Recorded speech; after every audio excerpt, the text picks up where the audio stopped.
আমাদের সাথে এই মুহূর্তে যুক্ত হচ্ছেন বাংলাদেশ সুপ্রিম কোর্টের পরিবেশ বিশেষজ্ঞ আইনজীবী ব্যারিস্টার মুনতাসিম তানজির। মুনতাসিম তানজির, আপনাকে স্বাগত জানাচ্ছি আমাদের বিশ্বযোগে।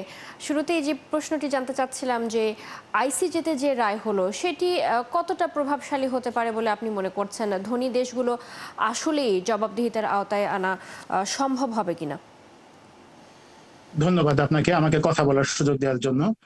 গতকালকে আইসিজে যে রুলিংটি দিয়েছে এটি আসলে অ্যাডভাইজারি ওপিনিয়ন ক্যাটাগরিতে পড়ে এবং এটি টেকনিক্যালি নন বাইন্ডিং, কিন্তু এর ফলে যেটি হলো একটি নজির বা প্রেসিডেন্ট স্থাপিত হলো। ফলে পরবর্তীতে যে মামলাগুলো হবে স্পেসিফিক ইস্যুতে, সেই ইস্যুতে এই রায়টি, এই রুলিংটি ব্যবহার করা যাবে ক্ষতিপূরণ আদায়ের জন্য। কিন্তু সমস্যা যেটি হবে যে বেশ কিছু উন্নত দেশ, বিশেষ করে যুক্তরাষ্ট্র এবং বর্তমান যুক্তরাষ্ট্রের প্রেসিডেন্ট ডোনাল্ড ট্রাম্প, তিনি এই সকল জলবায়ু চুক্তি এবং বৈশ্বিক উষ্ণায়ন এই থিওরির তিনি বিরোধী। ফলে ওনারা এই সকল রায় এগুলি বাস্তবায়নের পথে খুব বড় ধরনের বাধা হয়ে দাঁড়াবেন। কিন্তু যেটি ভবিষ্যতে ঘটবে আমরা জানি যে পৃথিবীর অনেকগুলো দেশ পানির নিচে তলিয়ে যাবে, এমনকি উন্নত দেশগুলি আমেরিকা যুক্তরাজ্য অস্ট্রেলিয়া তাদের উপকূলীয় অঞ্চলের একটি বড় অংশ পানির নিচে চলে যাবে, এমনকি বাংলাদেশের শতকরা 18% অংশ পানির নিচে তলিয়ে যাবে আগামী বেশ কয়েক দশকের মধ্যে।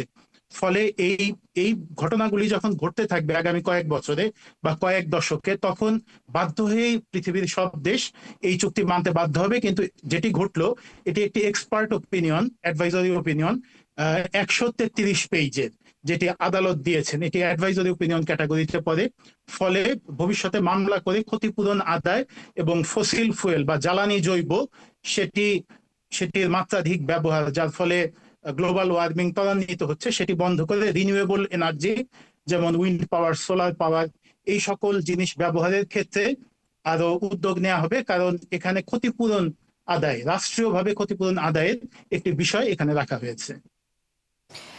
সেক্ষেত্রে একটু যদি জানতে চাই যে ক্ষতিপূরণকে আসলেই আদৌ এটা ক্ষতিপূরণটা নেওয়া সম্ভব কিনা, কারণ যেটা বলছিলেন যে ভবিষ্যতের কথা, যে ভবিষ্যতে হয়তো উন্নত দেশগুলো এই রায়টা মানতে বাধ্য হবে। আমি এখনকার কথা যদি একটু জানতে চাই যে এই রায়ের পর দরিদ্র দেশগুলো কি আসলেই উপকৃত হবে, তারা কি কোনো সুবিধা পাবে?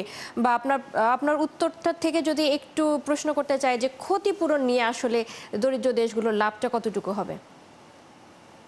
জি, এক্ষেত্রে বর্তমানে সমস্যা যেটি ঘটবে, আমরা জানি যে ইন্টারন্যাশনাল কোর্ট অফ জাস্টিস, যাকে সংক্ষেপে আমরা আইসিজে বলি, তার রায়গুলো আসলে মানে অটোমেটিক্যালি বাইন্ডিং না, বা এক অর্থে নন বাইন্ডিং। এবং এটি বাইন্ডিং তখনই হয় যখন যে দেশটি মামলা করেছে এবং যার বিরুদ্ধে মামলা করা হয়েছে তারা যখন লিখিতভাবে বলে যে এই আদালত, মামলার শুরুতেই তারা যদি বলে দেয় যে এই আদালত যে রায় দেবে সেটি আমরা মানতে বাধ্য থাকব।